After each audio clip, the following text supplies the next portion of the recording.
I've never really been a huge strip club guy. I've had some good times down the years, but I've never really been the type of person who has proclaimed in the middle of a night, you know what this night calls for? The strippers. The fucking rippers, eh? Yeah, no, that's never really been me, but why not? Every so often is basically my policy. Just to kind of check in to be like, have I become a strip club guy? You can kind of rule things out too early if you don't revisit certain things. So a couple of months ago, I was in Austin to see an old friend from the old country, and so we went out for dinner, and then we played pool. He's like, "There's a strip club next door." I was there this week with some work people. It's lots of fun. Do you want to go? I was like, sure. So we went into the strip club, and it was funny arriving. I think that he was like, "Daddy's home." This dude who'd been there he was like slowly becoming a regular, my bro. And so we got sat down, and I have to say, in terms of all the strip clubs I've been to, this was like, I don't know if we were there early in the night or it was maybe around midnight, but we were just like bombarded immediately upon entering. There was like the ratio in terms of strippers to punters. There's way more strippers than everyone else. So we just got like flies around shit. They all came over. They let us down towards some seats, and yeah, then the hustle begins. I guess the hustle begins from the moment you walk through the door.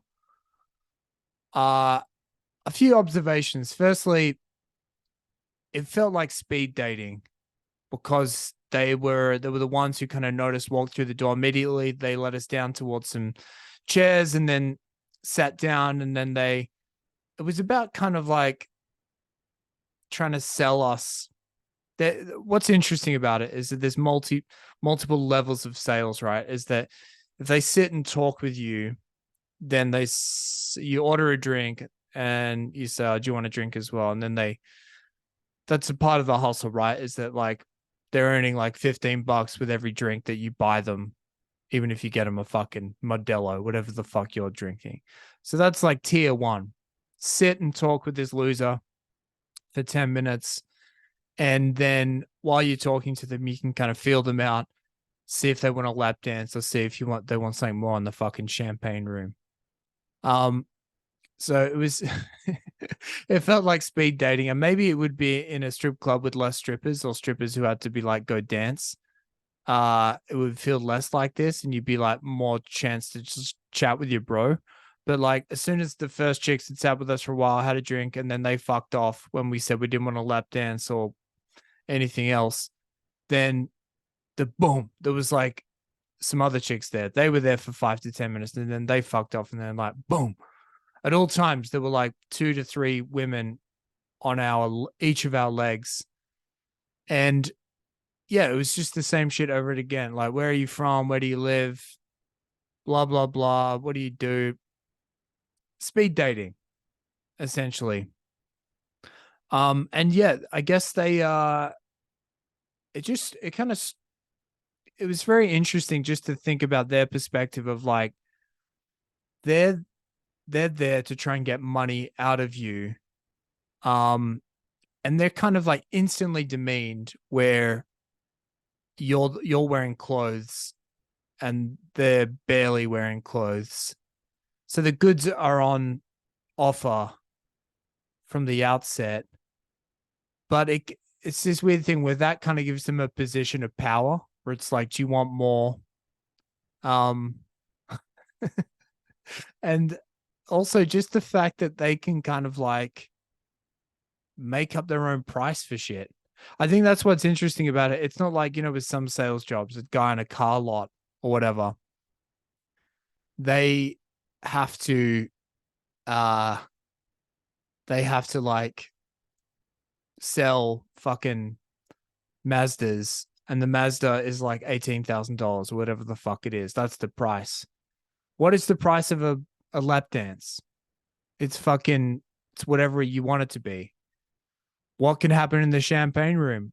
Let your imagination fucking wander. So they can kind of like choose their own destiny in respect to like what service they think you want and also how they price it. There's got to be some game theory dissertations about strip clubs. It was tedious in the fact that we probably, I'd only flown in that day, so we had a lot more bro time to get through. Shooting pool is, you have to, concentrate while you take a shot. See, we were like still chatting and stuff, but there was just like these strippers in the way.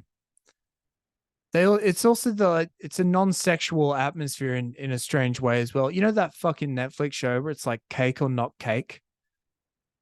The strippers are wearing basically nothing. There's tits and ass right in front of your face. But for me, it's not real. It's like because you haven't earned it, you don't even get to enjoy what's on offer. Does that make any sense? It's like that fucking show where it's like, it's not cake. Or the other way around. It's not a horseshoe. Whatever they're trying to make cake into. But yeah, I think these strippers, they've got to be fucking master sales people because they're zeroing in on which guys they want to approach and how they should engage with them. There's also the kind of like feeling you out when they're chatting to you. And then I noticed that they had different approaches where they were like, at the end, they'd be like, okay, here we go. Do you want to go get a lap dance? Do you want to go do something more? Do you want a private dance? And you'd say, nah, thanks. I'm just going to chill here, have another beer. And some would like leave in a huff to like basically just like get off you and like kind of storm away, neg you essentially. Others would be like, okay, baby, I'll be back. And they would. They'd come, that was like their strategy. They're like, oh, she was sweet. She didn't kind of kick up a fuss when I asked her to fuck off politely. But that's all kind of part of the hustle in terms of like, yeah, you'll say no to me now, but by keeping this conversation going, I'll maybe get a yes later. So they're used to dealing with constant rejection while they're in their fucking underpants, wearing these ridiculous heels. Alcohol is in the mix, drugs. We've all seen Wolf of Wall Street. The sales industry runs on that shit. So these women, fucking hell, they have got to know so much about the fucking closing triangle. ABC always be closing. They must know all the fucking tricks because of them just fucking dancing, baby, trying to put dollars on the table.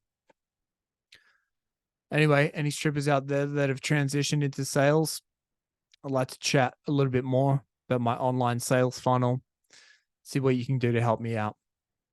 Let's collab. Peace.